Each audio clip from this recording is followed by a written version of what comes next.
नमस्ते दोस्तों, कैसे हो सब। आप सभी को स्वागत है मेरा YouTube channel glow your study पर। I'm audible. Yes, yes, yes. So far so good. So कल यार मैं ना क्लास के लिए टाइम से ही आ गया था, but there was some technical problem, so class ही शुरू नहीं हो पाई. सो एरर आ रही थी मेरे एंड पे, कनेक्शन एरर. सो माफ कीजिएगा उसके लिए. All right. So there is a big message by Mayank. पढ़ लेते हैं. मयंक जी कह रहे हैं कि उन्होंने एक बैच पास्ट मंथ यानी लास्ट मंथ ज्वाइन किया जनवरी में. I do not believe in God, but I totally agree on the godliness concept. That is eternal connection with someone. And as a teacher and student, the bond I felt with you from January is magical. Same like magical AB rule. Thank you for your teachings and moral support you provided. Wanting to touch your feet on the set of Ramovit toppers. So thank you for such a wonderful and nice message, Mank. Good to know you feel connected, because that's very important. Okay. There's a connection in learning, the learning gets better. तो अच्छी बात है. बाकी पैर तो मैं छूने नहीं दूंगा. और आप रेमोवी टॉपर्स में आइए, आपका स्वागत है. बाकी I don't like people touching my feet. So वो सपना मैं आपका अधूरा रखूंगा. बाकी सब ठीक है. ठीक.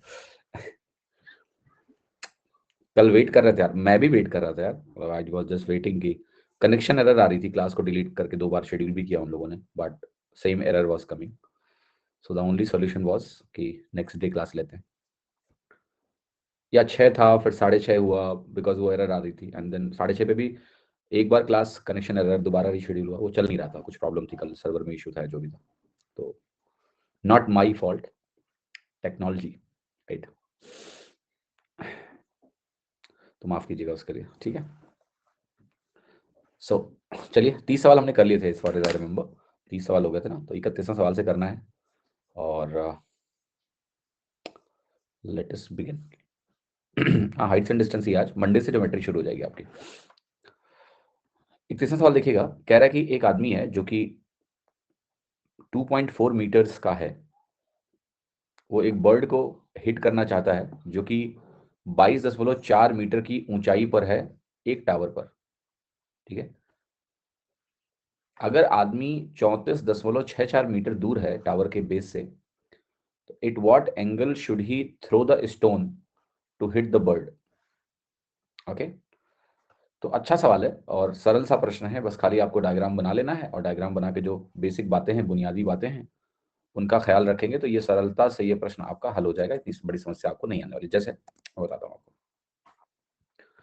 तो यहाँ पर आपसे बोला यह गया है कि ये आदमी, जो व्यक्ति है, 2.4 मीटर की ऊंचाई से यहाँ से कुछ फेंकना चाह रहा है, और ये वैल्यू 22.4 मीटर की बोली जा रही है.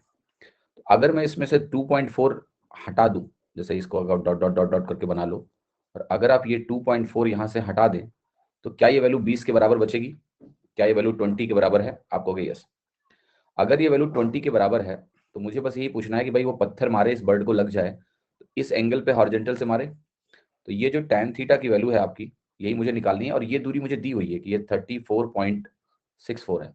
तो tan थीटा अगर आप लिखोगे तो ये वैल्यू आएगी 20/34.64. अब देखिए, अगर आप डिवाइड करेंगे तो ये काफी इंटरेस्टिंग है. इसको ऐसे डिवाइड करना है. ये पैटर्न आपको देखना पड़ेगा कि ये 1732 ऐसा बन जाएगा. आप यहाँ पर डिवीजन ऐसे नहीं करोगे कि 20/34.64 से कुछ आपको दिखने वाला है. आप इस 20 से काटिए नीचे, तो 1.732 बनेगा. और आप यहाँ से बोलेंगे कि हमारा जो tan थीटा है ये 1/√3 है. तो हमारा जो थीटा है, ये थीटा हमारा कितना है, 30 डिग्री या 60 डिग्री? ये 30 डिग्री के बराबर है. तो ये आपको देखना था यहाँ पर, और आपका उत्तर बी करेक्ट हो जाएगा. तो ये ऑब्जर्वेशन इंपॉर्टेंट है कि 20/34.64 को मैं 1/1.732 देखूं, और जो √3 का मान होता है ना, ये 1.732 होता है. और इस से रिलेट करके मैं बोलूं कि मेरा जो tan थीटा है, वो मेरा tan थीटा 1/√3 के बराबर है. आशा करता हूं कि आप सभी को मेरी बात समझ में आ रही है. यस और नो? हाँ बोलिए अगर ऐसा है तो. ठीक है, क्लियर है ये बात. चलिए अगला बात देखते हैं, अगला सवाल देखते हैं. 32वां सवाल. देखिए 32वां सवाल कह रहा है कि जो एंगल ऑफ एलिवेशन है एक बिल्डिंग के टॉप का 2 पॉइंट पी और क्यू से, वो 15 डिग्री और 30 डिग्री है. कहां पर? बिल्डिंग के टॉप का एंगल ऑफ एलिवेशन पी और क्यू पॉइंट से इतना है. दोनों पॉइंट्स सेम साइड हैं बिल्डिंग के, ये भी अच्छी बात है. दोनों बिंदुओं के बीच की जो दूरी है वो भी दी हुई है. हमें बताना है वो रोप की लंबाई, length of the rope used to connect Q to the top of building and the height of the building. So essentially हमें जो चीजें निकालनी है जरा देखते हैं। तो ये बिल्डिंग हो गया, बिल्डिंग का टॉप हो गया। एंगल ऑफ एलिवेशन की बात करेंगे तो ये 15 डिग्री और 30 डिग्री का मामला है। तो अगर मैं इसको ऐसे बनाऊंगा तो मैं यहाँ 15 डिग्री लिखूंगा, यहाँ मैं 30 डिग्री लिखूंगा। मुझे एक सिंपल सी एक बात बोली जा रही है कि ये पॉइंट P वाला 15 है, Q वाला 30 है। तो मुझे निकालना एक तो ये है कि भाई ये जो रोप है, ये रोप है जो Q को इस बिल्डिंग के टॉप से जोड़ रही है, इसकी लंबाई, और साथ ही साथ मुझे इस बिल्डिंग की ऊंचाई बतानी है। तो आपको कुछ भी करके इस ट्राइंगल के ये दो कॉन्फ़िगरेशंस फाइंड आउट करने हैं। P और Q के बीच की दूरी 176 मीटर दी हुई है, तो मैं इस वैल्यू को 176 मीटर लिख सकता हूँ। ये वैल्यू जो मेरी है ये 176 मीटर हो गई, राइट। इसको मैंने इस प्रकार से लिख दिया, ठीक है, 176 मीटर। ना अगेन अंडरस्टैंड कि अगर मैं इसको अब सॉल्व करूं तो मैं कैसे करूंगा। वही 30 के अपोजिट अगर 1 है तो ये वैल्यू 60 होगी, 60 के अपोजिट √3 होता है। दूसरा, अगर 15 डिग्री के अपोजिट 1 है, तो मैंने आपको एक ट्राइंगल पढ़ाया था कि कभी भी अगर ऐसा नौबत आए कि 15 के अपोजिट तुम्हें 1 बनाना पड़े तो ये वैल्यू हमारी 2 + √3 होती है, राइट। और ये जो वैल्यू होती है इसको लिखने की जरूरत है नहीं यहाँ पर, क्योंकि आपकी जो ये पूरी वैल्यू है ये 2 + √3 बनेगी, तो ये वैल्यू हमारी 2 होगी। ओके, क्लियर है। इतना कुछ लिखने के बाद आगे सवाल में कुछ दम नहीं है, क्योंकि जब ये 1 होता है, ये √3 होता है, तो ये 2 होता है, 2 यूनिट। तो आप तुरंत ही कहोगे कि जो रोप की लंबाई है PQ, Q को यहाँ से ज्वाइन करने में जो रोप की लंबाई है ये 2 यूनिट के बराबर ही है, ये भी 2 यूनिट है, जो कि 176 मीटर है। तो हम कहेंगे कि भाई रोप की जो लंबाई है, रोप लेंथ जो भी है, जो मुझे निकालना है यहाँ पर, तो रोप लेंथ तो हमारा 2 यूनिट ही आ जाएगा। कितना आएगा? 2 यूनिट। रोप लेंथ अगर 2 यूनिट आ गया तो अब आगे की कहानी क्या है कि हमें हाइट निकालना है। हाइट हमारा 1 यूनिट है, जो कि इसका आधा है। तो आप कहोगे इसकी जो हाइट है वो इस 2 यूनिट जिसकी वैल्यू 176 मीटर है उसका आधा है। तो ये वैल्यू हमारी 1 यूनिट है, और 1 यूनिट की वैल्यू हमारी कितनी है? 88 मीटर के बराबर है। तो आंसर हो गया 176,88, जो कि आपका ए ऑप्शन करेक्ट है। 176,88, जो कि ए ऑप्शन आपका 100% यहाँ पर सही है। किसी को कोई तकलीफ है तो बोलो। आशा करता हूँ कि मेरी बात सभी को समझ में आ रही होगी। से यस और नो, ठीक है। चलिए अब 33वां प्रश्न देखते हैं। काफी बड़ा सवाल है और अच्छा सवाल है। कह रहा है कि एक सेंट्रल पोल है एक कोनिकल टेंट में, वो 2 मीटर ऊंचा है। जो पोल है वो सपोर्ट किया गया है रोप से, tied to its top and nails on the ground on the opposite side.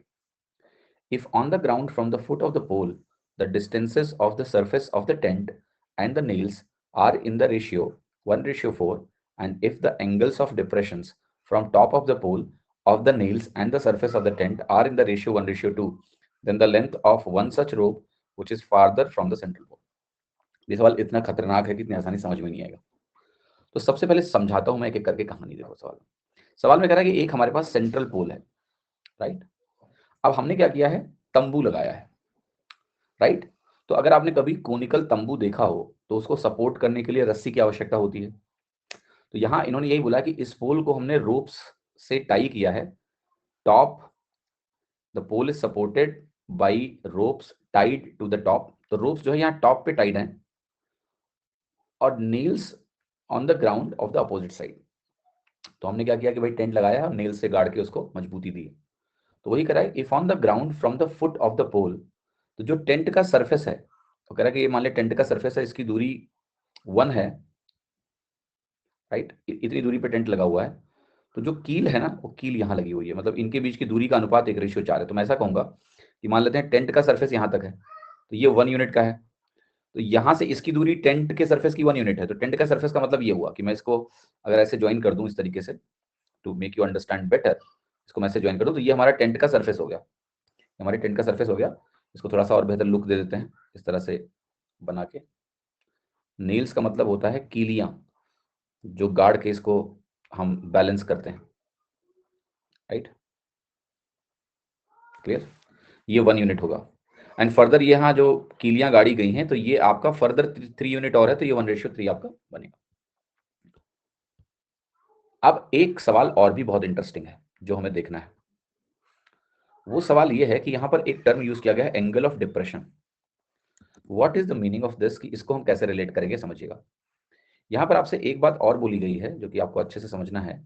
वो ये कि भाई ये वाला जो एंगल ऑफ डिप्रेशन है, ये वाला जो कीलियां ये रस्सी से ऐसे वहां बंधी हुई है, ये अगर थीटा है तो ये वाला एंगल ऑफ डिप्रेशन 2 थीटा है। यानी मैं कह सकता हूं कि ये फर्दर थीटा और है। एक जानकारी हमें ये भी दी है, क्योंकि वहां पर 1:2 आपको लिखा हुआ है। मुझे इस टेंट की ऊंचाई दी है, हमें ये पूछा गया है the length of one such rope which is farther from the central pole. हमें ऐसे एक रोप की लंबाई ज्ञात करनी है। मुझे ये वैल्यू 2 मीटर दी हुई है ऊंचाई।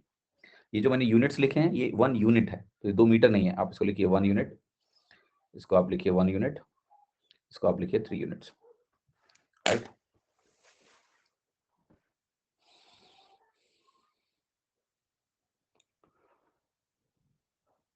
ठीक है। अब एक सभी लोग इस चीज को देखिए और इसको जरा बताइए कि किस तरीके से इस सवाल को सॉल्व किया जाए। अच्छा सवाल है बट बहुत मुश्किल नहीं है, थोड़ा सा दिमाग लगाओगे तो हो जाएगा। मैं समझाता हूँ कैसे। आपको ये एंगल थीटा है तो भैया इतना एंगल भी हमारा थीटा ही होगा। ये अगर थीटा एंगल है, ये 2 थीटा है, तो ये एंगल पूरा हमारा 2 थीटा होगा। यहाँ किसी को कंफ्यूजन नहीं होना चाहिए। ये थीटा, ये थीटा, ये अगर 3 यूनिट है तो ये भी 3 यूनिट होगा, क्योंकि आइसोसेलेस बनेगा। इस थीटा के अपोजिट अगर 3 है तो इस थीटा के अपोजिट भी 3 यूनिट आएगा। तो मैं यहाँ पर लिख रहा हूँ 3 यूनिट्स, ये लिख दिया मैंने। अब एक बात बताओ, ये इतना 1 यूनिट है और ये इतना 3 यूनिट है, तो क्या आपको यहां से ये दिख रहा है कि अगर मैं साइन 2 थीटा लिखूं, ध्यान से देखना, अगर मैं साइन 2 थीटा लिखूं, साइन 2 थीटा बजाय कॉस 2 थीटा लिखूं, कॉस 2 थीटा लिखूं, तो आप कहोगे कि ये भैया हो गया 1 यूनिट बटे 3, 1/3। कॉस 2 थीटा अगर 1/3 है तो मेरा मन है फिगर आउट करने का कि थीटा क्या है। तो आपको ये बनेगा 2 cos square theta minus 1 is equal to 1/3। यहाँ से मिलेगा 2 cos square theta is equal to 4/3 बना। यहाँ से मैं लिख सकता हूँ cos square theta is equal to 2/3। सब कुछ सही है, देख लेना एक बार। 4/3 फिर cos स्क्वायर थीटा निकाला हमने, वो वैल्यू आ गई 2/3। तो यहाँ से cos थीटा की वैल्यू कितनी आ गई, आपकी वैल्यू आई √2/3, सॉरी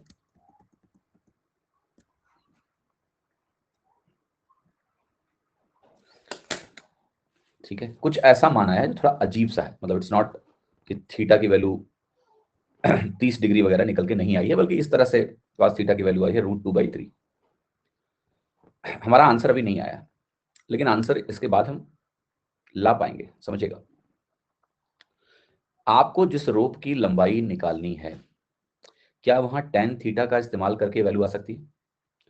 क्योंकि आपको ये पता है कि ये 2 मीटर है, मुझे tan थीटा भी नहीं बोलना चाहिए, बल्कि मुझे बोलना चाहिए कि मैं sin थीटा लगा दूं अगर, तो sin थीटा की वैल्यू क्या होगी 2/10 होगी कि नहीं होगी? या फिर ऐसे बोलूं hypotenuse upon perpendicular, hypotenuse upon perpendicular की वैल्यू क्या होती है? कोसेक थीटा होती है। तो आप कहोगे मैं लिख सकता हूं कि इसकी वैल्यू हमारी 2 कोसेक थीटा के बराबर है। यस, मैंने cos थीटा निकाल लिया है, क्या मैं sin थीटा निकाल सकता हूं यहां से? यस। कैसे निकलेगा? अगर मैंने cos थीटा निकाल लिया तो मैं सब निकाल सकता हूं, कोसेक भी निकाल सकता हूं। कैसे? ट्राइंगल बना लो। अगर आप ट्राइंगल बना लो तो आप कहोगे ये थीटा हो गया, ये वैल्यू मेरी √2 हो गई, ये वैल्यू मेरी √3 हो गई, ये वैल्यू मेरी 1 हो गई। तो यहां से कोसेक थीटा की वैल्यू √3 आ जाएगी। तो आपका जो ये आंसर आया, ये वैल्यू आपकी आ गई 2√3 मीटर्स। D option correct. बहुत शानदार सवाल है। समझ में आया? सवाल समझ में आया आपको?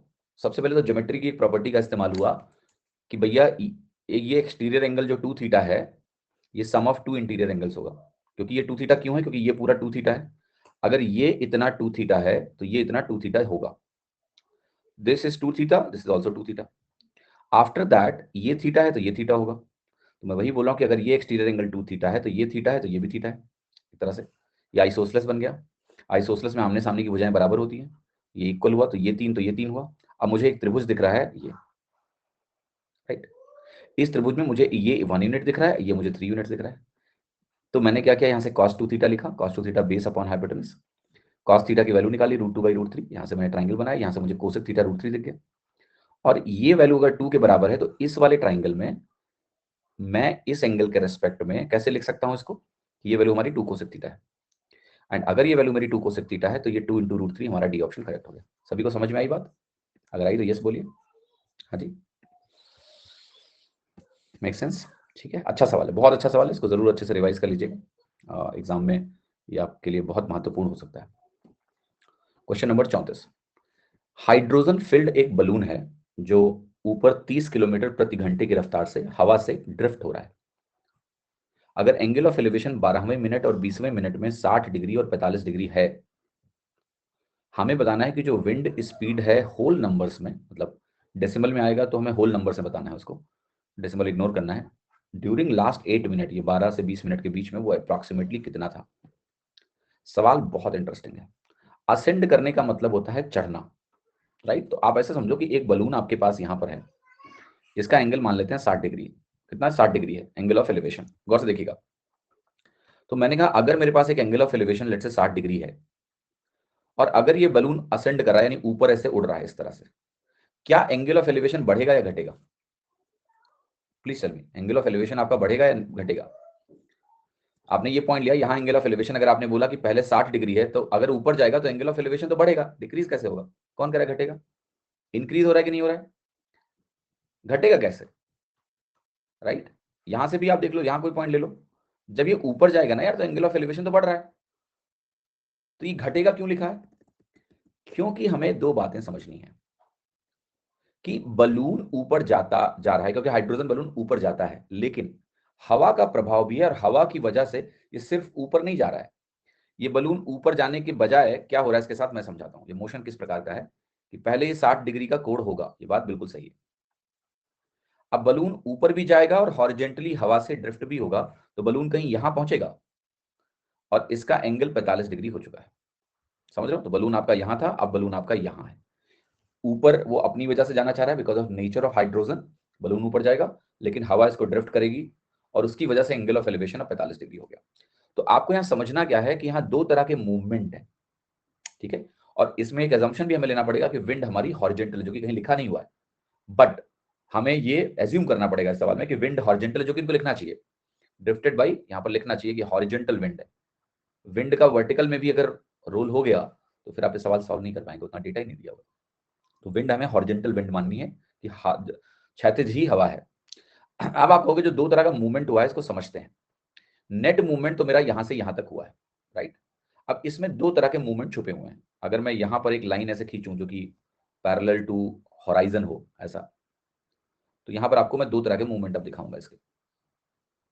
आपको एक मूवमेंट हुआ है जो कि हुआ है vertical, this is the vertical movement, right? And एक मूवमेंट हुआ है जो कि horizontal, this is the movement which is horizontal. मैं आपको फिर से लिख के समझाता हूं कि ये हमारा हॉरिजेंटल मूवमेंट है जो कि विंड की वजह से ड्रिफ्ट हुआ, हॉरिजेंटल मूवमेंट। और ये हमारा है वर्टिकल मूवमेंट। ये वर्टिकल मूवमेंट क्यों हो रहा है? ये वर्टिकल मूवमेंट हुआ है बिकॉज हाइड्रोजन भरा हुआ है, तो हाइड्रोजन की अपनी जो प्रॉपर्टी है उस गैसेस को ऊपर उठाता है। तो अब देखिए समझना क्या है यहां इसके आगे, हमें विंड स्पीड निकालनी है। विंड स्पीड हॉरिजॉन्टल मूवमेंट कौन करा रहा है? विंड करा रही है। तो मुझे ये दूरी निकालनी है जो इस तरीके से चली गई है, हॉरिजॉन्टल डायरेक्शन में दूरी चली गई है। ये कैसे निकलेगा इसको समझते हैं। तो पहला मैं एक काम करने जा रहा हूं और वो काम ये है कि यार देखो, वर्टिकल डिस्टेंस पहले देखते हैं कि 12वें मिनट में जो 60 डिग्री है और ये भी दिया है कि ऊपर चढ़ने का जो रेट है वो 30 किलोमीटर पर आ रहा है। आप मुझे बताओगे कि 12, ये कहानी कब थी? ये कहानी थी 12th मिनट में और ये कहानी है 20th मिनट में। मेरा एक सवाल है कि 12 मिनट में ये वर्टिकल मूवमेंट कितना हो चुका था, मतलब 12 मिनट में कितनी ऊंचाई पे है ये पहले निकाल लेते हैं। तो आप कहोगे 30 किलोमीटर प्रति घंटे के हिसाब से अगर मैं 12 मिनट की कहानी पता करना चाहूं तो आप कहोगे 60 मिनट में 30, तो 1 मिनट में आधा किलोमीटर, तो 12 मिनट में 6 किलोमीटर, यानी 12वें मिनट पे जो वर्टिकल पोजीशन है वो 6 किलोमीटर ऊंचे। फिर मैं कहूंगा अच्छा बताओ 20 मिनट में वर्टिकल पोजीशन क्या होगी? तो आप कहोगे 30 इंटू 20/60, वो 30 दूना 60, ये बनेगा 10 किलोमीटर। तो आप कहोगे वर्टिकल मोमेंट अब 10 किलोमीटर हो चुका होगा, ये 10 किलोमीटर हो चुका होगा। इफेक्टिवली मैं ये कहूंगा कि ये वैल्यू हमारी 4 किलोमीटर के बराबर है। 6 4 10। सभी कोई बात समझ में आ रही? तो यस बोलिए कि the vertical moment is 4 extra kilometres in that 8 minutes. अब एक बात देखिएगा, ये अगर 45 डिग्री है तो अब मुझे किसी भी तरह से इसका मान निकालने का पूरा प्रयास करना पड़ेगा कि ये कैसे निकलेगा। तो ये निकालना बहुत मुश्किल नहीं है, क्योंकि आप कहोगे अगर ये 6 किलोमीटर, तो गौर से देखिएगा मैं यहां भी 6 किलोमीटर लिखूंगा क्योंकि ये वर्टिकल डिस्टेंस है। 60 के अपोजिट अगर 6 है तो आप मुझे बताओ 30 के अपोजिट कितना होगा, ये दूरी कितनी होगी? 60 के अपोजिट अगर 6 है तो 30 के अपोजिट 6/√3 होगा, जिसको मैं बोल सकता हूं 2√3। ये दूरी 2√3 के बराबर है अगर उतना ही मुझे लिखना हो तो। दूसरा, ये टोटल दूरी 10 है। अगर मैं ये 45 डिग्री एंगल देखूं तो ये दूरी 45 अगर है, 45 के अपोजिट अगर 10 है तो ये एंगल भी 45 बनेगा, ये भी पूरी दूरी 10 होगी। तो इसको मैं लिख सकता हूं 10 - 2√3। तो इतने किलोमीटर की दूरी हॉरिजॉन्टल मूवमेंट है, ये हॉरिजॉन्टल मूवमेंट इसके बराबर है 10 माइनस 2 रूट 3 के, यस और नो? आप देखना ध्यान से, ये 10 माइनस 2 रूट 3 किलोमीटर की जो दूरी है ये 8 मिनट में कवर की गई है, यस। तो आर्ट्स में लिखेंगे तो इसको हम 8/60 लिखेंगे, यहां भी किसी को कोई तकलीफ नहीं होनी चाहिए। थोड़ा सिंप्लीफाई कर देते हैं इस मामले को, 2 से काटेंगे यहाँ 5 बनेगा, 2 से काटेंगे यहाँ 4 बनेगा, 4 से काटेंगे यहाँ 15 बनेगा। तो मामला अल्टीमेटली है 15 इंटू 5 माइनस रूट 3 का। अगर मैं इसको लिखना चाहूं तो ये बनेगा 15 इंटू 5 माइनस 1.732, ठीक। इसको मैं लिख सकता हूं 15 इंटू 3 दशमलव, देखो 732 में कितना जोड़ें कि 1000 हो जाए, तो आप कहोगे 268, ठीक है। तो ये 3.268 बनेगा। अगर आप मल्टीप्लाई करोगे तो 15 3 45 आएगा। और अगर मुझे बाकी को देखना हो तो ये भैया देखो 15 दूना 30 है ना, मतलब अगर मैं इसको मल्टीप्लाई करूंगा कि 15 को मुझे 0.268 से भी गुणा करना है फर्दर, तो कितना बनेगा? 15 8 120, 15 छक्के 90 और 12 102, 10, 15 दूना 30 और 10 40। तो ये 4 और आ जाएगा, तो इसमें 4 और जोड़ दो, 4 पॉइंट कुछ आएगा, बट 4 ही चाहिए मुझे क्योंकि मुझे सिर्फ होल नंबर पार्ट चाहिए। तो मेरा आंसर आ गया डी 49। अच्छा सवाल है, इसमें बहुत सारी कहानी है, horizontal movement, vertical movement, but पता है कुछ सवाल हमें अच्छे करने चाहिए। आजकल बेटा बच्चों की एक बहुत मैंने देखी है खराब सोच है, और वो ये है कि कोई भी सवाल जैसे उनको समझने में थोड़ा वक्त लगता है या टाइम टेकिंग क्वेश्चन है, वो तुरंत ही बोलते हैं कि हमें आईआईटी थोड़ा ना निकालना है। They do not understand why we are solving this question, ठीक है। जो आपके मेंटल मसल्स है ना, वो आखिर कैसे बिल्ड होंगी, सोचने की क्षमता का विकास कैसे होगा? अगर आप कुछ सवालों को धीरे धीरे करेंगे, समझ समझ के करेंगे, भले ही वक्त लगेगा, बट आप सोचना तभी सीख पाएंगे जब कुछ अच्छी सिचुएशंस या अच्छे सवाल करेंगे। वो लप्पू लप्पू सवाल में आप बहुत ज्यादा गेन नहीं कर सकते हैं, आप अपनी मेंटल मसल नहीं बिल्ड कर सकते हैं, ठीक है। तो नेवर एवर इग्नोर। और अब ये होता है कि हम क्या सारे कठिन सवाल छांट छांट के करें? जी नहीं, कितना डोज देना है उसके लिए हम हैं, कहां से देना है, कितना देना है, कौन सा सवाल, वो डोज हम देंगे आपको। आपको खुद से नहीं क्रिएट करना है कि आप अननेसेसरी लंबे लंबे सवाल कहीं के भी उठा के करने लगो, जी नहीं। वो जितना जरूरी है उतना हम खुद ही कर देंगे, ठीक है। आप उसके लिए परेशान ना हो। 35वां सवाल देखते हैं। एक लैडर है जो एक दीवार के सहारे ग्राउंड से 22.5 डिग्री के एंगल पर रखा हुआ है। जो डिस्टेंस है bottom of the wall and the foot of the ladder is 8 metre. What is the length of the ladder? Ladder की लंबाई कितनी है ये हमें बताना है, ठीक है। तो जरा देखते हैं इसको गौर से, ध्यान से देखिएगा। तो ladder kept in support of the wall, ये एंगल हमें 22.5 डिग्री दिया हुआ है। Distance between bottom of the wall and foot of the ladder, ये 8 मीटर की दूरी है। This distance is 8 metre. हमें बताना है इस लैडर की लंबाई क्या है। ये इस सवाल का जो प्रॉब्लम स्टेटमेंट है वो ये पूरा है कि 22.5 डिग्री का जो ट्राइंगल है, देखो 15 डिग्री होता है सवाल तुरंत बता देते क्योंकि हमें वो ट्राइंगल मालूम है। 30 डिग्री होता बता देते, 45 होता बता देते, 22.5 डिग्री हमें मालूम नहीं है। तो लेट अस सी कि ये 22.5 डिग्री कैसे निकलेगा, और अगर आप ध्यान रख सकते हैं तो उसको रख लीजिएगा, नहीं रख सकते हैं तो कम से कम प्रोसेस समझ लीजिए। आपको ये तो पता है कि 22.5 डिग्री 45 डिग्री का आधा होता है, ये मालूम है। तो हमें करना क्या है, हम ऐसे लिखेंगे cos 45 डिग्री, एज्यूम करो जो होता है नहीं आपका cos 2 theta is equal to 2 cos square theta minus 1। तो उसी तरह से जाएंगे, यहाँ 45 लिखेंगे तो ये बनेगा 2 cos स्क्वायर 22.5 डिग्री माइनस 1। यहाँ से हमारा बनेगा 2 cos square 22.5 degree is equal to 1 plus cos 45 degree. यहाँ से बनेगा cos square 22.5 degree is equal to 1 plus cos 45 degree by 2। आपको पता है ये वैल्यू है 1 प्लस 1 बाई रूट 2 बाई 2, तो ये वैल्यू है हमारी root 2 plus 1 by 2 root 2। But story is not over here. आपको भी यहाँ से मुझे बनेगा cos 22.5 degree is equal to root of root 2 plus 1 by 2 root 2। बहुत सारे रूट आ गए, ठीक है, आए कि नहीं है, root of 2 plus 1 by 2 root 2।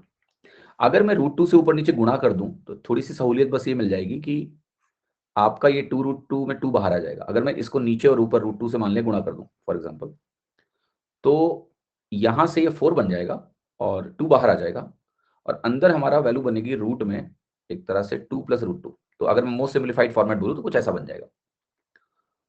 Yes और नो? कि अगर मुझे cos 22.5 डिग्री की वैल्यू सोचनी हो तो कुछ ऐसा बन जाएगा। और ये थोड़ा सरल है सोच पाना, क्योंकि मैं ये कहूंगा सिंपली कि अगर मैं बेस को 2 मान लूं, सॉरी, बेस को अगर मैं √2 + √2 मान लूं, ये हमारा बेस है, √2 + √2 अगर ये मेरा बेस है, तो आपका जो हाइपोटेनस है वो 2 हो जाएगा, कुछ ऐसा। तो जो चाहिए आपको मिल जाएगा। ओके, क्लियर है? बट आपको पता है स्टोरी यहाँ खत्म नहीं हुई है, स्टोरी यहाँ शुरू हुई है। दूसरा ये भी तो जरूरी है कि इसकी वैल्यू क्या है, व्हाट इज दिस साइड, क्योंकि अगर मुझे मान लिया ट्राइंगल ध्यान रखना है तो मैं कैसे ध्यान रखूंगा? तो आप कहोगे इसकी वैल्यू कितनी होगी, हाइपोटेनस का स्क्वायर माइनस इसका स्क्वायर, और ये रूट बनेगा। तो ये वैल्यू आपकी बनेगी, देख रहे हो आप, 2 - √2। तो याद रखना, ठीक है, आसान सा लग रहा है कि बेस हमारा बन रहा है √2 + √2, यहाँ बन रहा है 2 - √2, और ये वैल्यू हमारी बन रही है 2। तो अगर आप 22.5 डिग्री या इस सवाल को ध्यान में रखें तो ये ट्राइंगल अगर हम ध्यान रखेंगे देन हमारे को एग्जाम में फायदा मिलेगा, क्योंकि 22.5 डिग्री एग्जाम में निकालना एक चैलेंजिंग कार्य है, बट यहाँ हम निकाल सकते हैं ऐसे। तो ध्यान रख लो कि 2 √2 - √2 एक पैटर्न है जिससे आप इस बात को ध्यान रख सकते हैं। बट अभी उत्तर नहीं आया है। उत्तर लाने के लिए चूंकि ये वैल्यू 8 के बराबर है, मुझे ऐसा लिखना पड़ेगा कि मेरा 2 + √2 यूनिट 8 के बराबर है। मुझे यहाँ से 1 यूनिट की वैल्यू खोजनी है, तो आपको ये बनेगा 8/√2 + √2। देन मुझे इसको रेशनलाइज करना पड़ेगा, तो √2 - √2 से ऊपर नीचे मैंने गुणा किया, और जब मैंने रेशनलाइज किया तो ये वैल्यू आ गई 8 × √2 - √2। ये बनेगा आपका स्क्वायर रूट के अंदर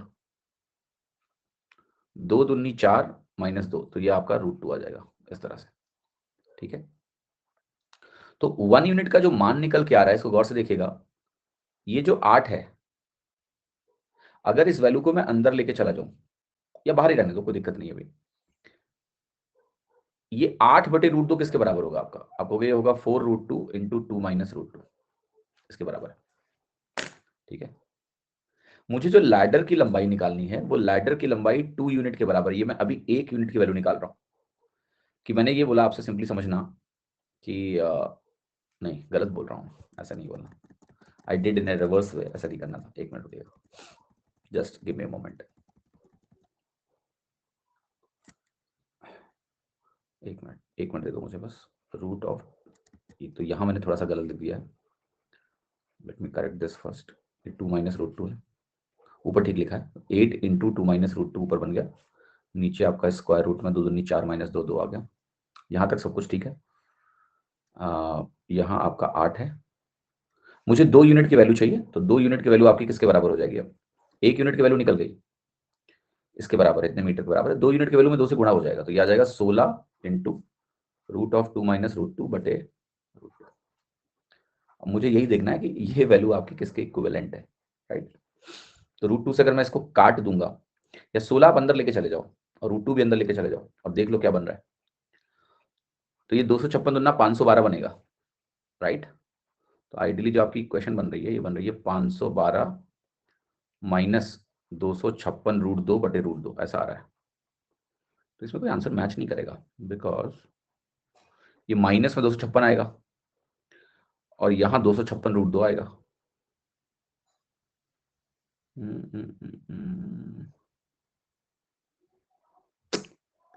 कहाँ 2 होगा अपन में, वेयर,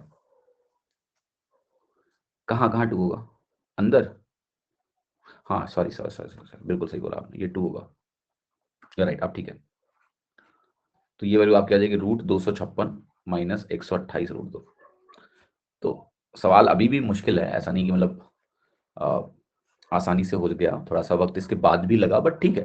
मतलब इतना पता होना कि यार मेरा cos 22.5 डिग्री किसके बराबर है, ये ट्राइंगल का पता होना डेफिनेटली मेरी हेल्प कर रहा है। अगर ये नहीं पता होगा देन तो और भी वक्त लगेगा, लगेगा कि नहीं लगेगा?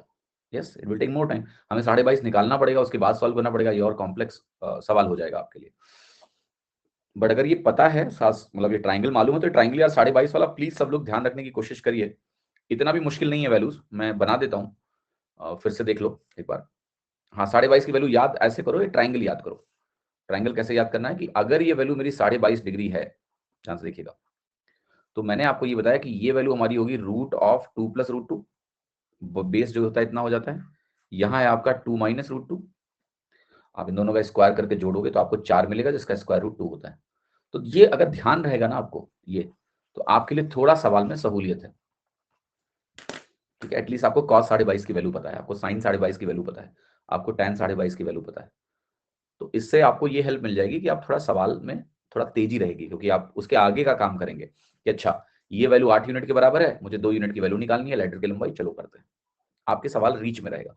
तो ये ट्राइंगल याद रखो, यू नेवर नो 22.5 वो नहीं पूछते हैं, बट वो नहीं पूछ सकते हैं, दिस इज नॉट राइट, ये कहना गलत है, क्योंकि ये simple cos 2 theta is equal to 2 cos square theta minus 1 का एप्लीकेशन है, तो ये पूछा जा सकता है। आते हैं क्वेश्चन नंबर 36 में। एक ऑब्जेक्ट को हम ऑब्जर्व कर रहे हैं 3 पॉइंट एबीसी से एक हॉरिजॉन्टल लाइन में, passing through the base of object. The angle of elevation at B is twice at point C is thrice that of angle A. A B दिया है, बी सी दिया है, हमें object की height यानी ऊंचाई calculate करनी है। देखिएगा सवाल क्या कह रहा है, सवाल कुछ ऐसा कर रहा है, ए बी एंड सी। तो ये कह रहा है एक पॉइंट है ए बी एंड सी, यहां अगर एंगल ऑफ एलिवेशन थीटा है तो ये 2 थीटा है, ये 3 थीटा है। ए बी की वैल्यू मुझे दी है 15, बी सी की वैल्यू मुझे दी है 9, मुझे ये हाइट निकालना है। कैसे करेंगे देखिएगा, सेम चीज कर चुके हो आप। देखो इसको आप बोलोगे थीटा, क्योंकि ये 2 थीटा है तो दो इंटीरियर एंगल का सम 2 थीटा होता है। ये अगर 15 है तो आप कहोगे ये भी 15 के बराबर है, ये 15 तो ये 15, इतना तक पहुंच गए। अब हम कहेंगे ये अगर 2 थीटा है, मेरा एक सवाल है ये किसके बराबर होगा, ये एंगल थीटा के बराबर होगा, यस और नो? क्लियर, तभी तो ये 3 थीटा बनेगा।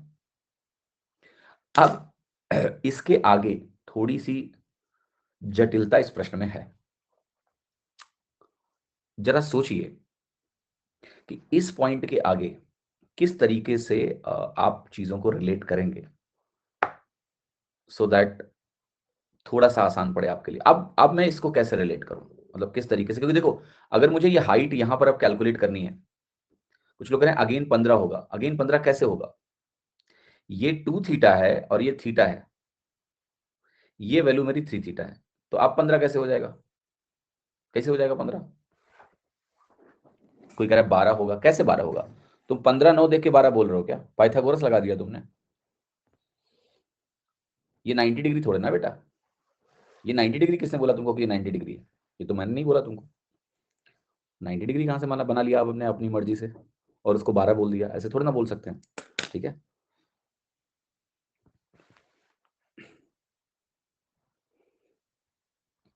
समझ में आ रही बात? हाइपोटेनस का रेशियो 5:3 होगा, कैसे? हाइपोटेनस का रेशियो 5:3 कैसे होगा?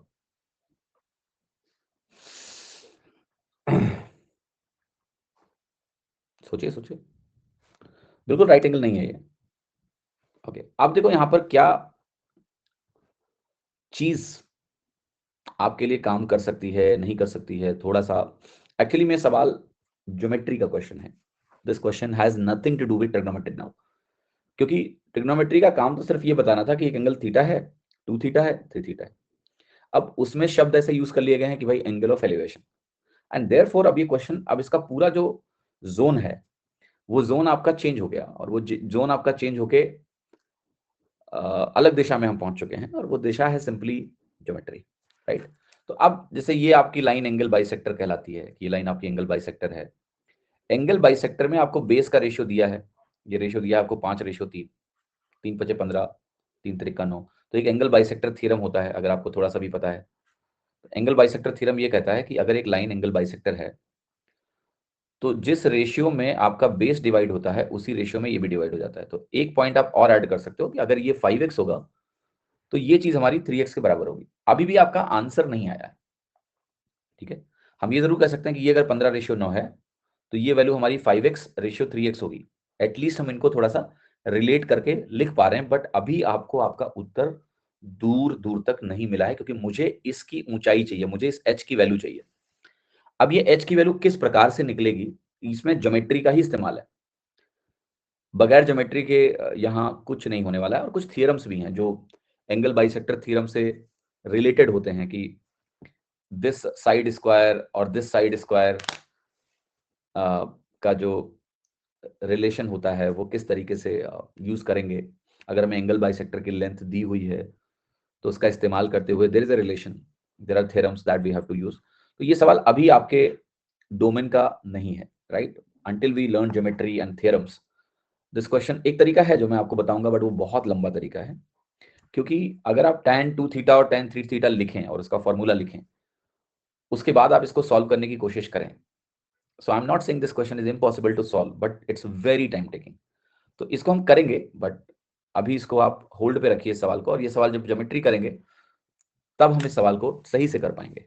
ठीक है, तो इस सवाल को जब मैं ज्योमेट्री कराऊंगा तो विल पिक दिस क्वेश्चन, ये थीटा 2 थीटा 3 थीटा का जो केस है वो आपको मैं पढ़ाऊंगा, तो वहां पर ये सवाल मैं वापस से आपको कराऊंगा। अभी इसके लिए आपको उतना ज्ञान नहीं है आपके पास कि इस सवाल को अभी आप डील कर पाओगे, because we need knowledge of geometry. ठीक है, तो जो एंगल ऑफ एलिवेशन है, समझना इस बात को, जैसे उसने एंगल ऑफ एलिवेशन का नाम यूज किया, इस वजह से ये सवाल ट्रिग्नोमेट्री का हिस्सा है, लेकिन जैसे आपने डायग्राम बना लिया ज्योमेट्री हो गई। How to relate these angles, और इन एंगल्स को रिलेट करके हम किस तरीके से इस सवाल को करने वाले हैं वो एक डिफरेंट जोन है, वो ज्योमेट्री है। ज्योमेट्री जब पढ़ेंगे तब इस सवाल को आप कर पाएंगे। ठीक है, चलिए अगला सवाल देखिए, क्वेश्चन नंबर 37 है। ये कह रहा है आपसे कि एक स्फेरिकल बलून है जिसका रेडियस r है, ये एक एंगल अल्फा बनाएगा ऑब्जर्वर की आंख पर, ग्राउंड पर, और जब एंगल ऑफ एलिवेशन इसके सेंटर का बीटा है तो बताना है कि इसके सेंटर का हाइट कितना है। ठीक है, तो यहां देखो ऑब्जर्वर ग्राउंड पे है। ठीक है, तो ऑब्जर्वर का ग्राउंड पे, तो आपको सोचना कैसे है सवाल को पहले, कि ये स्फेरिकल बलून हो गया और ऑब्जर्वर ग्राउंड पे है, तो ऑब्जर्वर बनाते हैं पहले।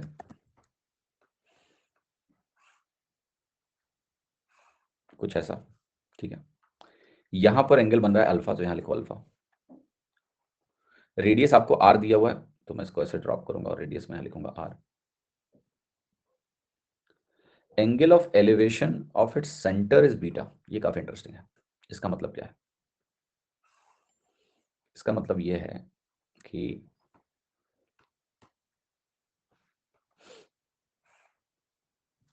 ये जो एंगल यहां से है ये बीटा के बराबर है। ठीक है, ये बीटा दिया हुआ मुझे। हाइट अगर पूछ रहा है सेंटर की क्या है, तो हाइट ये है, ये पूछा जा रहा है मुझसे, इसकी वैल्यू मुझे निकालनी है। तो आपको एक चीज क्लियर होगी कि अगर मैं इस पॉइंट को ओ बोल दूं और इस पॉइंट को मैं ए बोल दूं, ये बीटा है, तो इसकी लंबाई क्या होगी जरा बताओगे? इसकी लंबाई क्या होगी? ओ ए साइन बीटा। मुझे हाइपोटेनस अगर ओ ए देखो मैं इस ट्रायंगल में, तो ओ ए साइन बीटा मेरा आंसर है। और ओ ए की वैल्यू आप ऑलरेडी पढ़ चुके हो, अगर आपको ध्यान हो, इसकी वैल्यू होती है आर कोसेक अल्फा बाई 2। हमने कल एक सवाल किया था, उसमें किया था कि ये अगर पूरा एंगल अल्फा है तो ये हाफ एंगल अल्फा बाई 2 हो जाता है, और यहाँ से अगर आप सॉल्व करेंगे तो ये 90 डिग्री है, इसकी value R cosec alpha by 2 हो जाती है। ये ओ ए साइन बीटा है, तो जो हाइट है सेंटर की वो आपकी बनेगी, ओ ए की वैल्यू रख दो तो R cosec alpha by 2 into sine beta.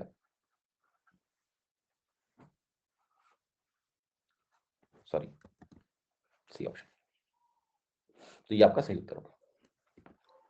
Question number 38 देखिएगा, जो एंगल ऑफ एलिवेशन है एक प्लेन का, एक पॉइंट जो कि 500 मीटर ऊंचे है ग्राउंड से, वो 30 डिग्री है, और जो एंगल ऑफ डिप्रेशन है इसके रिफ्लेक्शन का रिवर में वो 60 डिग्री है।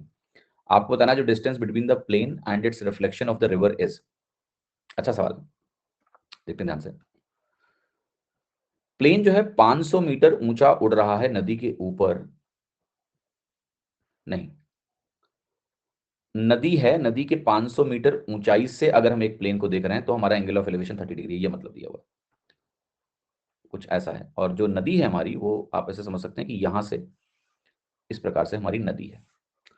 तो नदी से हम 500 मीटर ऊंचाई से अगर देख रहे हैं तो हमारा जो एंगल ऑफ एलिवेशन है, वो एंगल ऑफ एलिवेशन कितना है? 30 डिग्री है। ये ऊंचाई मुझे 500 मीटर दी है, तो मैं यहाँ पर 500 मीटर लेते हूँ।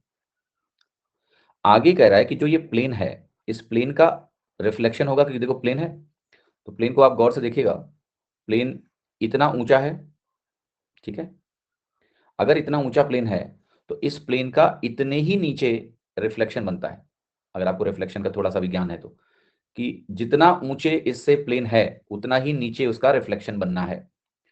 तो अब मैं इसी पॉइंट से अगर एंगल ऑफ डिप्रेशन की बात करूं तो ये एंगल ऑफ डिप्रेशन मुझे कितना मिलेगा, ये एंगल ऑफ डिप्रेशन मुझे मिलेगा 60 डिग्री।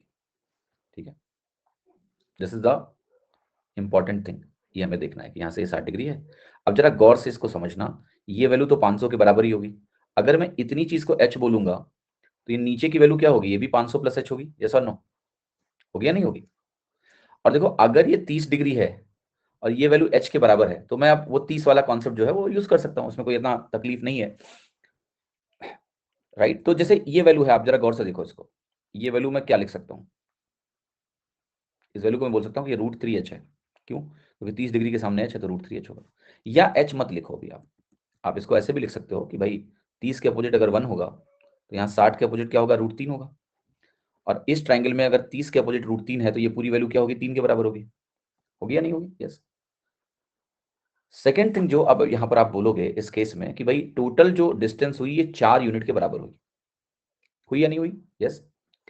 अब ये 4 यूनिट की जो डिस्टेंस है, ये h जो है और ये 3h है, तो हम ये कह सकते हैं कि यहाँ जो h है इसका 3 गुना करूंगा तो 3h बनेगा, इसका 3 गुना 3h हुआ। और ये वैल्यू हमारी किसके बराबर है, 500 प्लस 500 प्लस h।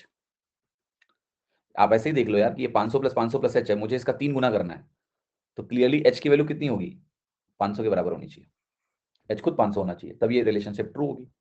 अब h अगर 500 हो गया तो कह रहा है बताओ distance between the plane and its reflection in the river. तो प्लेन और उसके रिफ्लेक्शन के बीच की दूरी कितनी है भैया, 1 और 3 4 यूनिट की है, तो 4 इंटू 500 2000 यूनिट्स होगा, 2000 मीटर, जो भी बोलना है बोलो। कुछ लोग कह रहे हैं 3 टाइम्स क्यों, मैम देखिए ना, मैंने ट्राइंगल की जो बेसिक प्रॉपर्टी है वो यूज की है कि जब 30 के अपोजिट 1 होगा तो 60 के अपोजिट √3 होगा। फिर नीचे वाले ट्राइंगल में ये 30 है ना, क्योंकि ये 60 है, तो 30 के अपोजिट जब √3 होगा तो 60 के अपोजिट √3 का √3 गुना 3 होगा। तो आपको नहीं दिख रहा है कि अगर इतनी ऊंचाई 1 है तो यहां से लेके यहां तक पूरा 3 यानी 3 गुना है, तो वही तो मैं लिख रहा हूँ। आप ऐसे भी सोच सकते हो कि इन दोनों में कितना अंतर है, आप कहोगे 2 यूनिट का, तो आप कहोगे 2 यूनिट किसके बराबर हो गया, ये 1000 प्लस h है, ये h है, 1000 के बराबर हो गया। 1 यूनिट किसके बराबर हो गया, 500 के बराबर हो गया, यानी h हमारा 500 हो गया, क्योंकि यही तो 1 यूनिट है। ये 500 हुआ, ये 500 हुआ, ये 1000 हुआ, टोटल दूरी उनके बीच में 2000 हो गई। ठीक है, 3 कैसे हुआ यार, बेसिक ट्राइंगल मत भूलिए आप, 30 60 90 का ट्राइंगल पढ़ा चुका हूं ना, 30 के अपोजिट 1 तो 60 के अपोजिट √3 ये पढ़ाया है मैंने कि नहीं पढ़ाया है, भूल गए क्या, ऐसे मत भूलिए सारी चीजों को, मुश्किल हो जाएगी फिर तो। ठीक है, 39वां सवाल देखिए, question number 39। Angle of elevation of a tower at station A due north of it is alpha and at station B due west is beta, then the height of the tower is। सवाल समझते हैं क्या है इसका मतलब। पहले तो north और वेस्ट डायरेक्शन क्लियर होना चाहिए, तो आपको यहाँ है नॉर्थ, यहाँ है वेस्ट।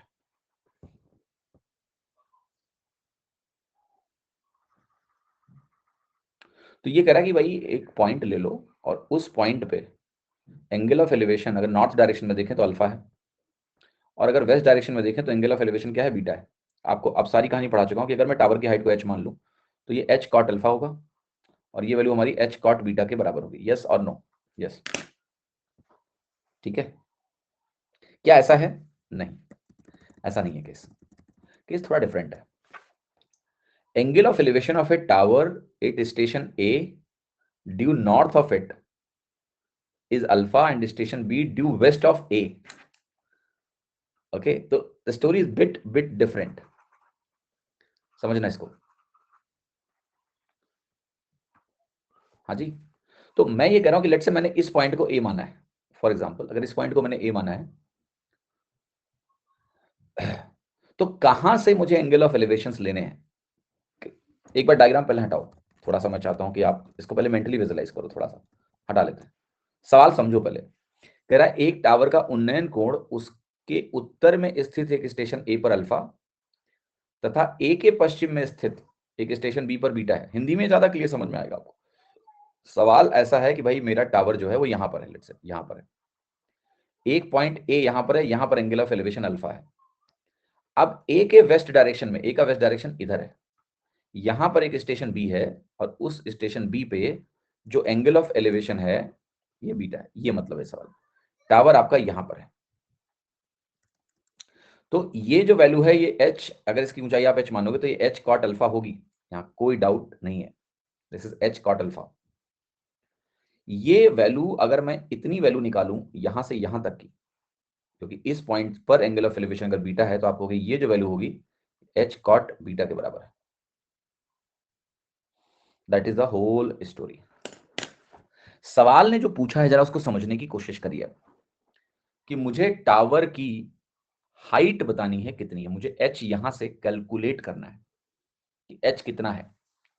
ठीक है, तो अब ये इंटरेस्टिंग सवाल है कि इस जानकारी को हम कैसे रिलेट करें। जो दो जानकारी है कि ये दूरी h cot बीटा है, ये दूरी हमारी बेस से h cot अल्फा है, ये लिखने के बाद अब मैं इसको कैसे रिलेट करूं, क्योंकि मुझसे तो टावर का हाइट पूछ रहा है, अभी h की वैल्यू मुझसे पूछ रहा है। तो आप अगर ऑप्शंस देखोगे तो वहां पर एक टर्म यूज हुआ है ए बी टर्म यूज होने का मतलब है कि ये जो ए बी मुझे पता नहीं है, ये भी एज ए वेरिएबल हम ले सकते हैं सवाल में, और फिर सवाल हो गया। क्योंकि आप पाइथागोरस लगाओगे ना, तो आप कहोगे H square cot square beta minus H square cot square alpha hypotenuse square minus perpendicular square बराबर base square, A B square हो गया। आंसर साइन और कॉस में है, तो आप कहोगे एच स्क्वायर कॉमन लेंगे और ये साइन कॉस में तब्दील करेंगे, तो ये वैल्यू उधर जाएगी तो बनेगी A B square sine square alpha cos बटे साइन, और ये साइन स्क्वायर अल्फा यहां से साइन स्क्वायर बीटा आ जाएगा, डिवाइडेड बाय ये वैल्यू हमारी क्या बनेगी tan, सॉरी कॉस बटे साइन है, तो जो कॉमन होकर नीचे आएगी वैल्यू ये आएगी cos square beta minus sine square beta, sorry cos square alpha, cos square alpha.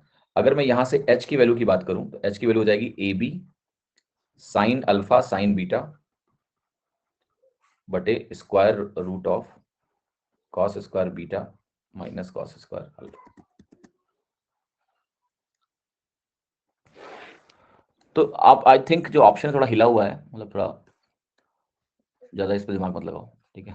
This has been थोड़ा अजीब तरीके से ले गया है, ऊपर नीचे हो गया, तो उसमें आप पकड़ नहीं पाओगे। This is the exact answer, ठीक है, क्लियर है। अगर कोई स्टेटमेंट इसमें करेक्ट होगा तो this will be D. D क्यों होगा मैं बताता हूँ। जो डी ऑप्शन है अगर ऐसे लिखा जाए कि A B sine alpha sine beta है, और मैं नीचे अगर इसको 1 माइनस साइन स्क्वायर बीटा लिखूं, इसको मैं 1 माइनस साइन स्क्वायर अल्फा लिखूं, तो ये अल्टीमेटली ऐसा कन्वर्ट हो जाएगा sign square alpha minus sine square beta. तो ये जो ऑप्शन है अगर इसको तमीज से थोड़ा ऐसे करके सही से लिख दें तो ये करेक्ट हो जाएगा, sign square alpha minus sine square beta. थोड़ा सा सही से डिनोमिनेटर नहीं लिखा हुआ है और ये साइन अल्फा साइन बीटा बन जाएगा, आपका डी करेक्ट हो जाएगा। साइन कॉस के साथ एंगल क्यों नहीं है ऑप्शन में, वो तो टाइपिंग मिस्टेक है बेटा, टाइपिंग मिस्टेक है। अब एंगल तो होना ही चाहिए ना, ये तो नेचुरल सी बात है, वो तो टाइपिंग मिस्टेक है, उसमें इतना सीरियस नहीं होना है आपको। इतना बड़ा सवाल है और ये आखिरी सवाल है ट्रिग्नोमेट्री का, घबराइएगा मत। आपकी बुद्धि के विकास के लिए प्रश्न दिया मैंने, एग्जाम में कोई कहेगा नहीं आएगा, कोई बात नहीं, आई डोंट केयर, बुद्धि के विकास के लिए सवाल है, सोचने के लिए। ए बी एक बिल्डिंग है जिसकी हाइट h मीटर की है, और ए बीइंग इट्स टॉप, ए इसका टॉप है, बी इसका बॉटम है। एक बात कर रहा है ए डैश बी डैश की, जो कि रिप्रेजेंट करता है एक टावर जिसका हाइट h प्लस एक्स है, एक्स जीरो से बड़ा है। ए डैश उसका टॉप है, बी डैश उसका बॉटम है। बी डैश की वैल्यू मुझे दी दी है। आपको बताना है अगर angle of elevation A dash है is seen from A B 45 degree, consider the following statements कि h प्लस एक्स हमारा डी के बड़ा है, angle of depression of B is seen from A dash is less than 45 degree. आपको बताना है कौन सा स्टेटमेंट सही है, सही है तो कौन सा स्टेटमेंट दूसरे स्टेटमेंट का एक्सप्लेनेशन है या नहीं है, वगैरह वगैरह, राइट। तो जिनको ये सवाल मैथ में बड़ा लग रहा है वो इसको कॉम्प्रिहेंशन समझ के पढ़ लें, रीडिंग कॉम्प्रिहेंशन है तुम्हारी, समझ के हम डायग्राम तो बना दो। देखो क्या सवाल, सवाल ये है कि ये मेरा ए बी है और ये मेरा ए डैश बी डैश है, दो बिल्डिंग्स हैं। बी बी डैश के बीच की दूरी यहां दी है D, A B A dash B dash दूरी हो गई डी।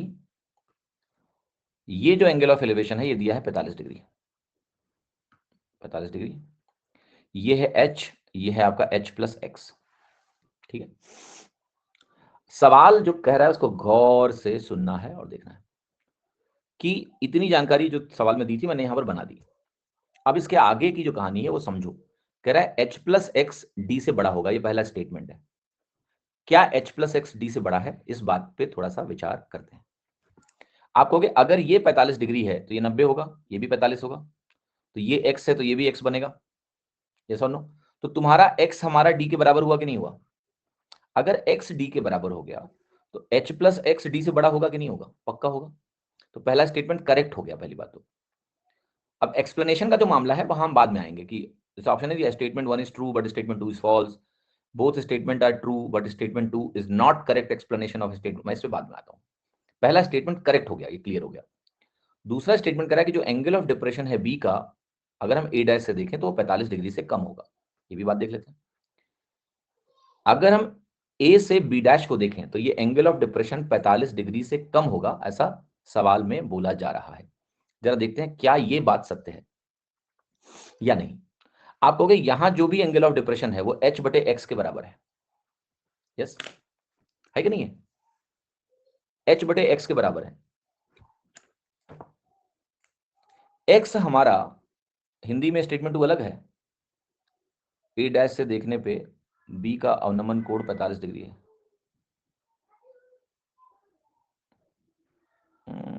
अब यार हम अंग्रेजी वाला ही मान के चलेंगे बेटा, तो हिंदी नहीं मान सकते हम, ठीक है? तो हम वहीं इंग्लिश को मानेंगे कि हिंदी बाद में ट्रांसलेट होता है, तो गलती अगर होनी होती है तो हिंदी में ही होती है, right? So let us see and see the second statement what it says, क्या इसका मीनिंग है, मतलब है, इसको जरा समझते हैं। तो सवाल देखिए आपसे क्या कह रहा है कि जो h की वैल्यू है, h बटे x की बात करनी है हमें। कह रहा है कि जो एंगल ऑफ डिप्रेशन है b is seen from a dash. अच्छा अच्छा अच्छा, ठीक है ठीक है, सॉरी सॉरी सॉरी, ठीक है ठीक है। आई थिंक जो ये कैलकुलेट करने की मैं कोशिश कर रहा हूँ, ये आप कह रहे हो कि इंग्लिश में भी ठीक है, ऐसा पूछा गया, ठीक है ठीक है, वो करेक्ट कर लेता हूँ। ये आई थिंक ये स्टेटमेंट बोला गया, ठीक है, कि b का एंगल ऑफ डिप्रेशन अगर हम a डैश से देखते हैं, ये वाला एंगल ऑफ डिप्रेशन, तो ये 45 डिग्री से कम होगा। आपको क्या साफ साफ दिख रहा है कि ये 45 डिग्री से बड़ा है? सॉल्व करने की आवश्यकता है आपको? नहीं भाई, यही इतना 45 है, ये तो 45 से बड़ा हो गया ना सीधा। तो दूसरा स्टेटमेंट क्या हो गया? गलत हो गया।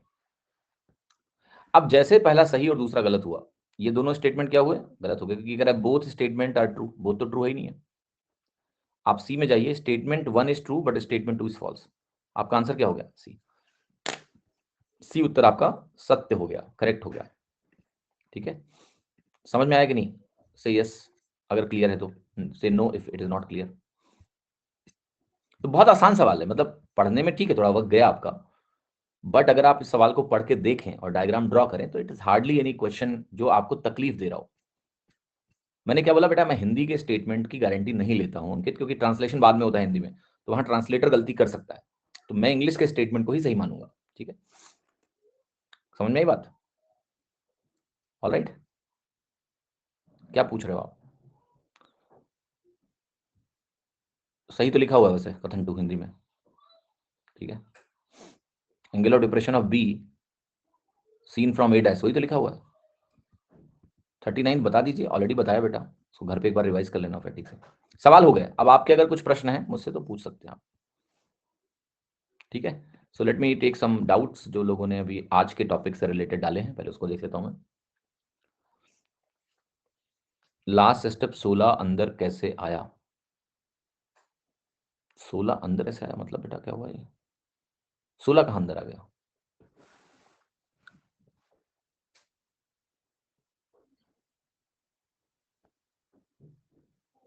सोलह अंदर कैसे किया?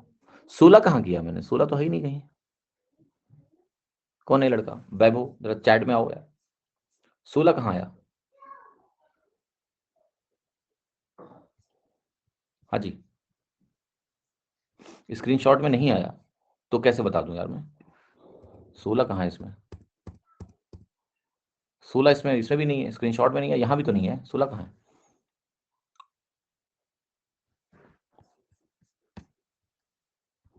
नहीं, अब क्लास में कंटेंट कुछ नहीं है, आप जा सकते हो, अगर आपको कोई डाउट है तो आप पूछ लो आज की क्लास से रिलेटेड।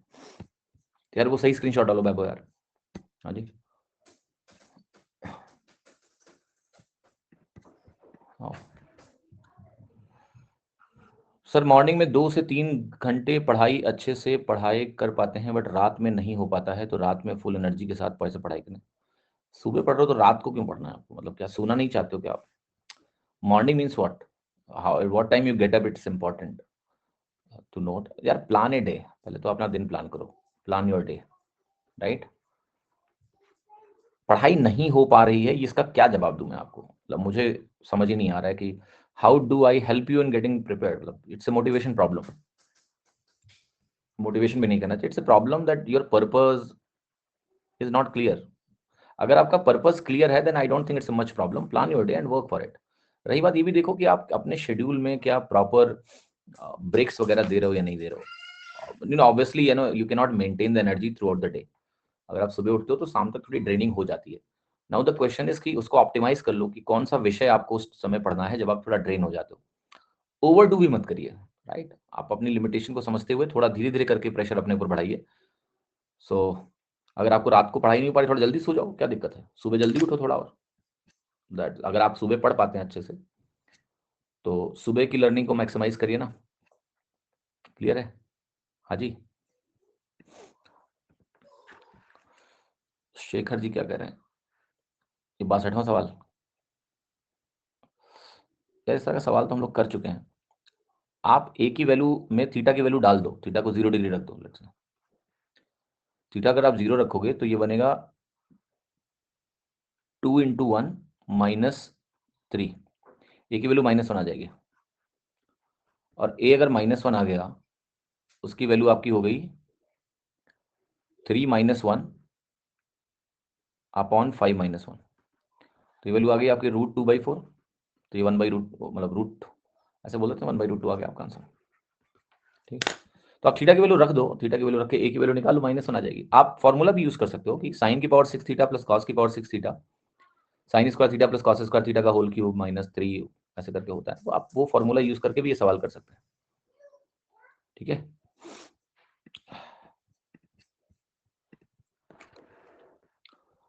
तो ये सवाल करो, इसमें लास्ट में 16 कैसे आया?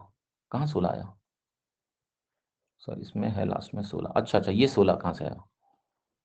ये 1 यूनिट की वैल्यू जो हमने निकाली यहाँ पर, ये 1 यूनिट की वैल्यू इतनी आई, इतने मीटर्स आई। 8 इंटू √2 - √2 बटे √2, ये 8, ये 1 यूनिट की वैल्यू आई इतने मीटर्स। मुझे 2 यूनिट की वैल्यू चाहिए क्योंकि मेरा जो ये हाइपोटेनस है या फिर रोप की लंबाई है 2 यूनिट के बराबर है। तो 2 यूनिट हमारा हो गया 16 इंटू √2 - √2 बटे √2 मीटर्स, इसलिए 16 आ गया। 2 से गुणा कर दिया ना, 1 यूनिट से 2 यूनिट। ठीक, हाँ जी, क्लियर। 39 को हाइपोटेनस में कॉट ही होगा, 39 में हाइपोटेनस में कॉट ही होगा। हाइपोटेनस में कॉट ही होगा मतलब कॉट, बिल्कुल देखो, तुम हाइपोटेनस से कॉट मत देखो। मैंने आपको ये बताया है सिंपल सी कॉन्सेप्ट कि अगर आपके पास एक टावर है जिसकी ऊंचाई h है और एक किसी भी पॉइंट पे वो अगर बीटा का एंगल ऑफ एलिवेशन किसी भी पॉइंट से है इस टावर का, तो इस टावर के फुट से उस पॉइंट के बीच की दूरी क्या होती है? h cot beta. यहां आप हाइपोटेनस देख के कंफ्यूज मत जाओगे, हाइपोटेनस में कॉट कहां से आ गया। यहां आपका टावर है, यहां वो पॉइंट है जिस पॉइंट से इस टावर का एंगल ऑफ एलिवेशन बीटा हो रहा है। तो टावर के फुट से उस पॉइंट की दूरी कैसे लिखते हैं हम? h cot beta. समझ में आई बात की नहीं सर? क्लियर है कि नहीं? Hope it make sense to every one of you. हाँ जी, क्लियर है कि नहीं? यस,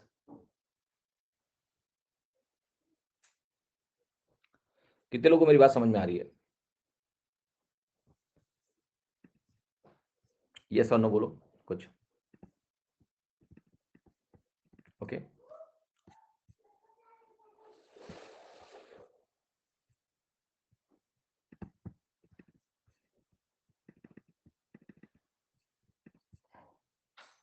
ये ट्रिगो के कुछ यार होमवर्क वाले क्वेश्चन बाकी थे। क्वेश्चन नंबर कोई लिख देगा क्या? नेक्स्ट टाइम मैं स्लाइड में इंक्लूड कर लाऊंगा, ट्रिगो के टीम को बोल दूंगा। तेरा क्वेश्चन नंबर बता दो जो होमवर्क के लिए छोड़े थे मैंने, प्लीज।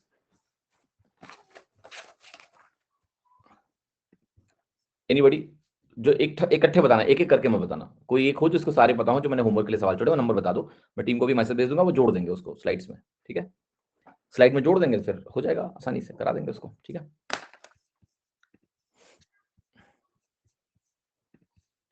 अच्छा सपने ने लिख दिया 60, मैं नोट कर लेता हूँ 61, 73, 145, 191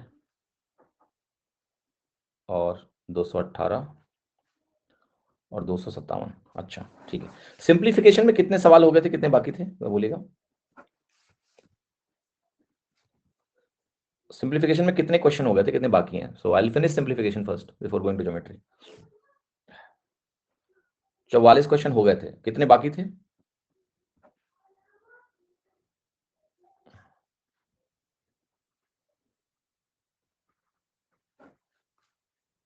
हाँ बता दो एक बार, तो मैं मंडे को फिर वही शेड्यूल करा देता हूँ। सिंप्लीफिकेशन फिनिश करके फिर ज्योमेट्री स्टार्ट कर लेंगे।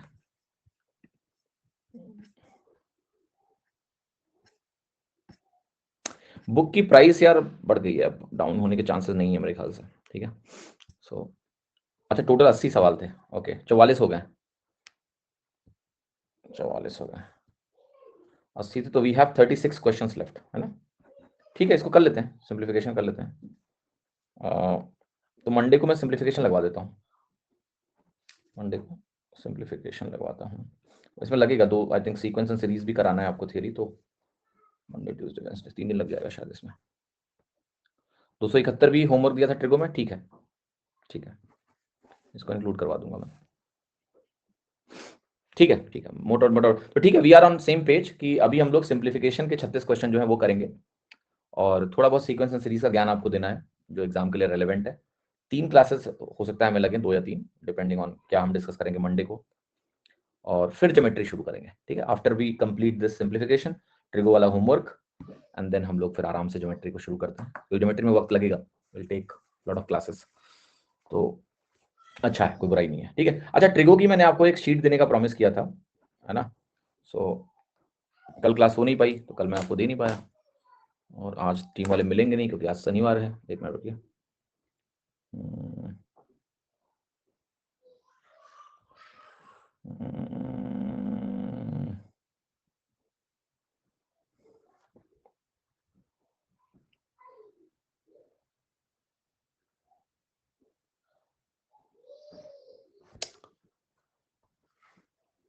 ठीक है, ठीक है, इसको मैं ना आपको दिलवा दूंगा, मतलब ड्यूरिंग सिंप्लीफिकेशन क्लास दे दूंगा मैं आपको, पीडीएफ और फॉर्मूला वाली पीडीएफ है एक, तो उसमें कुछ एडिशनल फॉर्मूले भी आपको मिल जाएंगे। जैसे एक डाउट, मुझे एक सवाल दिख रहा है, तो वो एक आइडेंटिटी बेस्ड क्वेश्चन है, सुभाषिनी जी जो पूछ रही हैं, ठीक है, तो एक बार वो आप पीडीएफ आपको मिल जाएगा, तो आप ये सवाल खुद कर पाएंगे, तो वेट कर लीजिए till I give you the trigonometry का formula sheet, then you try this question. उसके बाद भी अगर आपसे नहीं होगा तो मैं ठीक है, मैं बता दूंगा इसको, आपको परेशान हो इसके लिए, ठीक है, क्लियर है, कोई तकलीफ तो बताइए।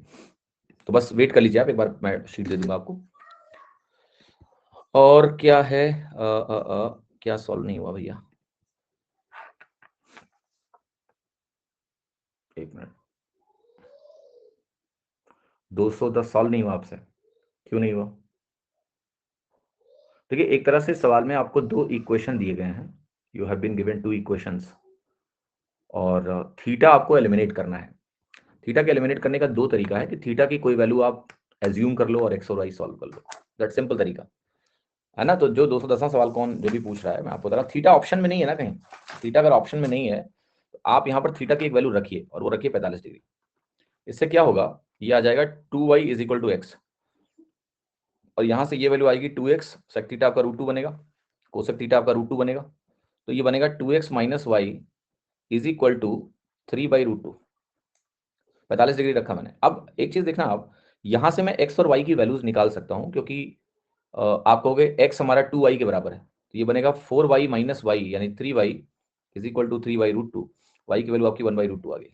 y अगर 1/√2 आ गया तो x कितना आ गया, √2 आ गया, y 1/√2 x आ गया। y और x अगर आपके आ गए तो x square plus 4y square आपको निकालना है। X square plus 4y square कैसे निकलेगा, एक्स स्क्वायर की वैल्यू 2 हो गई, और 4 इंटू वाई स्क्वायर 1/2 हो गया, तो ये 2 दूनी 4 हो गया, 2 और 2 4 हो गया, आपका आंसर आ गया डी। सिंपल सवाल है, कोई दिक्कत नहीं होनी चाहिए आपको इसमें। थीटा एज्यूम कर लो, the variable is not there. अब आप कहोगे हम इसको ट्रेडिशनली करना चाहते हैं, उसमें भी हो जाएगा। आपको जो पहली इक्वेशन दी है उसको आप यूज करके दूसरी इक्वेशन में y को x के टर्म में कन्वर्ट अगर आप करेंगे तो y की वैल्यू, जैसे यहाँ y की वैल्यू 1/√2 आई क्योंकि हमने थीटा रख दिया, अगर आप नहीं रखोगे तो y की वैल्यू में थीटा वाला टर्म भी आएगा, फिर उसको आप उस इक्वेशन में डालोगे तो x की वैल्यू भी थीटा के टर्म में आएगी, और जब आप x square plus 4y square निकालोगे तो गारंटी है कि वो जो थीटा स्क्वायर वाला टर्म है ना वो खत्म हो जाएगा, कुछ ऐसे बन जाएगा कि या तो sine square theta plus cos square theta बनेगा, 1 बनेगा, वो बचेगा नहीं। राइट। तो अगर आप ट्रेडिशनली भी करोगे तो हो जाएगा, आपने कुछ गलत तरीके से सॉल्व करने की कोशिश करिए। आप यहाँ पर रिप्लेस करिए एक्स को वाई, मतलब यहाँ पर आप एक्स को वाई के टर्म में रख दीजिए, वाई सॉल्व कर लीजिए, उसके बाद आप एक्स सॉल्व कर लीजिए, आपका आंसर आ जाएगा। क्लियर है कि नहीं? जैसे पहली क्वेश्चन से मुझे एक चीज दिख रहा है कि 4y square cos square theta जो है वो x square sine square theta के बराबर है, तो it will be giving you answer. ठीक है, इसी रिलेशन से आपका उत्तर आएगा।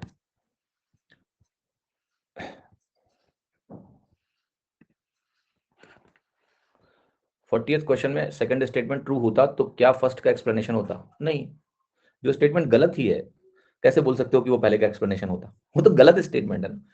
सेकंड स्टेटमेंट, अगर कोई ऐसा स्टेटमेंट होता, ये स्टेटमेंट तो सही है ही नहीं है, अगर कोई डिफरेंट स्टेटमेंट होता और वो सही होता तब तो हम देखते कि वो एक्सप्लेनेशन है या नहीं है ना।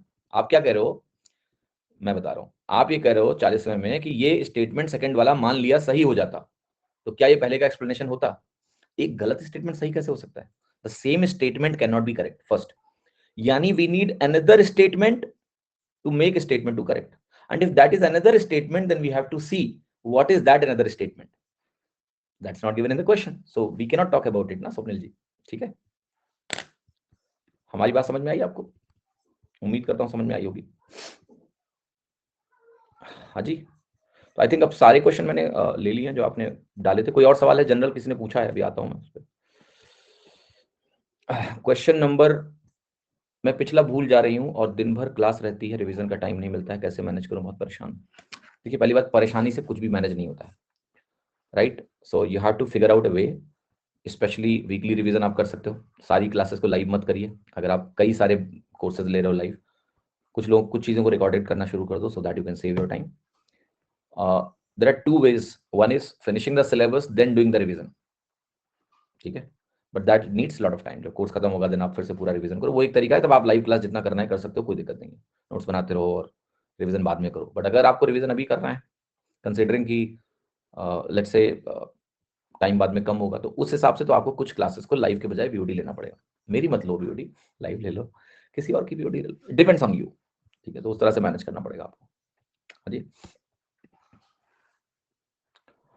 अर्जुना बैच का लास्ट टॉपिक डीआई है। यस, लास्ट में डीआई करेंगे। ठीक है, मतलब प्रोबेबिलिटी स्टैटिस्टिक्स भी है, अब देखेंगे कौन सा लास्ट में होगा, दैट विल सी। अच्छा, एक सवाल कोई आया है, कौन सा सवाल था? h मोर देन 4h वाला केस, किसी ने सोचा इस पे कुछ सॉल्यूशन निकला किसी का? ये सवाल था ना, कहाँ गया? क्वेश्चन तो ये हो गया था, बस मैंने एक काम दिया था आपको कि ये h 4h से बड़ा क्यों होगा। Did anyone think about this? h unit height थी इस आदमी की, h यूनिट हाइट थी। यहां मैंने कहा था कि ये वैल्यू आपकी h है, और ऐसा सिचुएशन था कि ये अल्फा था, यहाँ पर ये बीटा था, अल्फा बीटा। फिर ये था कि ये व्यक्ति थोड़ा और उठेगा ऊपर, और अगर थोड़ा और उठ जाए तो ये सारी कहानी थोड़ी पलट गई थी। याद है आपको कुछ ऐसा केस डिस्कस किया था हमने कल? तो आपसे यही पूछा गया था कि h जो है 4h से बड़ा क्यों होगा। ठीक है, और यहां पर हमने ये बताया था कि आपका जो एंगल ऑफ एलिवेशन वगैरह है थोड़ा उल्टा हो जाएगा, this value will be beta and this value will become alpha, ऐसा है। ठीक है, किसी ने सोचा इसके बारे में? ठीक है,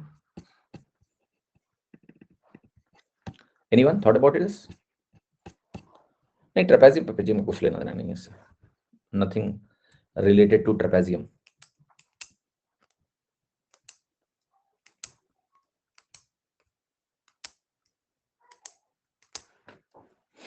यहाँ h, ये भी आपका h, ये तो आपको समझ में आ ही गया होगा। ऑलराइट, ये वैल्यू आपकी h माइनस 2h, इतना तो मैंने कल आपको एक्सप्लेन किया था कि आपका आंसर h माइनस 2h होगा, बट h 4h से बड़ा क्यों होगा? That is the whole question. इसका कारण बहुत सिंपल है और मैं बताता हूं क्यों। ये पूरी वैल्यू आपकी h के बराबर है या नहीं है? यस। इस पूरे h में से तुमने पहले ये h हटाया, फिर ये h हटाया, हटाया कि नहीं हटाया?